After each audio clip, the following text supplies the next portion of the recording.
ایک سوال ضرور کرنا چاہوں گا، آپ کی کیا رائے ہے ایسے بندے کے بارے میں جو جنازہ شروع کرے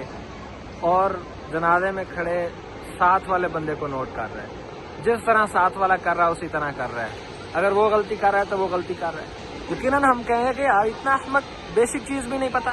تکبیر بھی نہیں پتا، تکبیر اگر ساتھ والا کرتا ہے کر رہا ہے، نہیں کرتا تو چپ کر کے کھڑا ہے۔ یہی حشر یہاں نظر آ رہا ہے، کتنے سارے لوگ بس وہ کر رہے ہیں جو لوگ کر رہے ہیں، حالانکہ اللہ کو وہ چاہیے جو اللہ نے بتایا ہے۔ اس میں کمی اور کوتاہی ہے، سیکھنے کی کمی ہے کہ دین کو پراپر سیکھنے کی طرف اگر ہم فوکس کریں تو پھر یہ عبادتیں ہمارے ہاں اللہ کا قرب حاصل کرنے کا ذریعہ بن سکتی ہیں، ورنہ اس بات کا شدید خدشہ ہے کہ ہم عبادت پہ محنت بھی کریں اور ساری کاوشیں ضائع ہو جائیں، کیونکہ اللہ کے بتائے ہوئے طریقوں کو فالو نہیں کیا، ہم نے اپنی مرضی کی ہے،